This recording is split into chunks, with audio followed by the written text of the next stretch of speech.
present a work piece that the two of us, along with Stacy Itzel, combined together to do.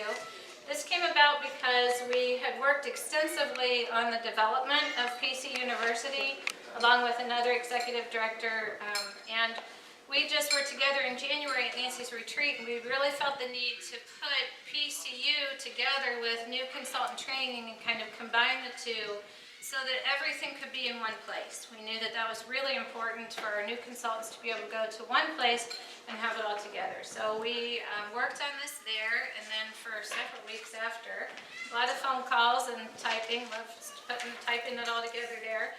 So what we did was we came up with this system of 4 phone calls, and it's housed all together in a binder. So what happens is you want to create a binder that has some tabs. And you'll have a tab for each of your phone calls, all of your 4 phone calls there. And then you'll have, beyond that, what are the other tabs? We have non-qualified directors, and we have show-based coaching. Non-qualified consultants, sorry, and show-based coaching. And what happens is that when you sign a new consultant, you take a form to fill out and have their information on, and you put it in, so we also, sorry, the pocket tabs are dividers.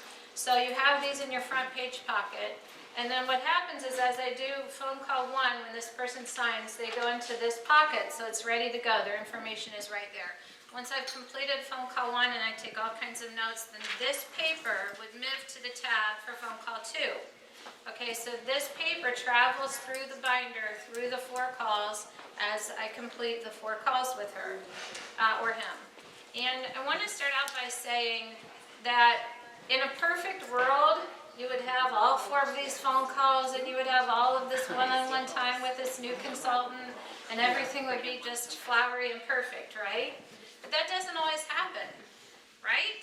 Right. The main point is that when you do have the one-on-one time with them, you know what to say.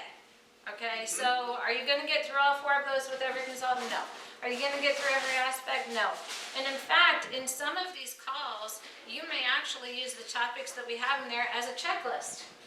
Because you might have someone that's coming back as a consultant, and you might say, you know, are you familiar with words to use to book your first live shows? And they say yes. Well, you can say check, but you can also say, okay, let me hear a couple of what you typically say. So you can make sure they're on the right track or up to speed with the current affairs that are going on in the company. So don't get freaked out that you're not going to be able to cover every single topic on every single call. I guarantee, though, if you can get most of the information on call 1 in with them, whether it's one-on-one, when they sign, you know, or whenever, that you're going to help them get off to a stronger start. What we've done is we've actually put our words in there that we use with our new consultants. So you'll see words that we use to help them, book shows. For example, I thought of you because. And so you can tell them why you thought of them as being one of their first hosts. You know a lot of people, you love to entertain, you like Pampered Chef, you know, whatever it is. Love's Vacuum Story is in there. My challenge for having the 6 shows booked. I believe in this company so much, and I believe in you, that I'd also like to financially invest in you. And so when you get 6 shows booked, and you give them a time frame, 48 hours from now, then I'm going to give you 6 door prize packs to use at those first shows. And then, you know, one other thing that I want to make sure people don't get freaked out is that then this follows along with the old 72-hour difference. But when I have that phone call with a new consultant in a couple days, and I know there are people that you don't get back in touch with in a couple days because they aren't ready or whatever, set that up. Then I'm going to touch base with you. If you need more help or you haven't done it, it's okay. Let's just be willing to talk about it. So you're really opening that door. And then when we talk in 2 days, and let's say they have 2 shows booked, that's a great start.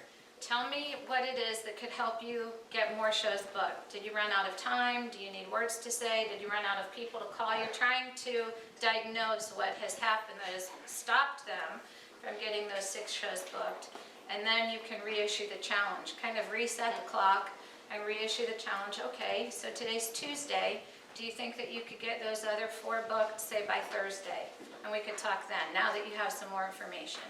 So it's important to just keep them positive and stay in touch and make them understand that I'm here to help you, and when we work together, this is the results we'll get. are great results. Can you reiterate where that information is found on the Yes, website? that's what we have up here right now. So when you go to the Facebook page for directors, go to the directors Facebook group, okay? And Can I screen share in this computer pad? Yeah, oh yeah. put in the search under, when you're on that director's Facebook page, put in the search. Is it working? Tiffany Foreman showed Stacy how to do an Evernote link. Yeah. So just go in that search box and put in Stacy Itzel, and then you'll be able to scroll down. It was July 28th that the post was made, the Evernote post. And then when you click on that, Love's got that up here. So Love, go ahead and show them what's on there. When you get to Stacy's post on July 28th, just click on the Evernote link, and then this is what will open up, and you want to click Join Notebook. And there's 4 sections here. So the binder setup, if you click on the binder setup, it'll walk you through everything you need for your binder and how to set it up, what tabs you need. And then the Strong Start training here, the links that you need. Becky and Stacy's workshop notes are on here. Everything that you need to print for your notebook is here. The call scripts right here. This has the call script that goes behind each of the tabs. So like behind call number 1, this is your script for call number 1, so that's where you're going to print that from, right there where it says call number 1 with the little paper clip. That is this right here. So that's the script for call number 1 and so forth. So that walks you through all the phone calls and the show-based coaching calls. So just, you want to print those and then go to binder setup to know how to put it together. And then these are the emails that we send to consultants with what they need. Like you send them an email before the phone call so that they so that they have their launch list made before the first phone call, or at least have started on it before the first phone call. And just something that I've used from week to week, depending on how many people are signing on my team that week. I don't always do it. You have to figure out how this is going to work for you, okay? So just use the ideas and the suggestions and things there, but tailor it and figure it out how it's going to work best for you.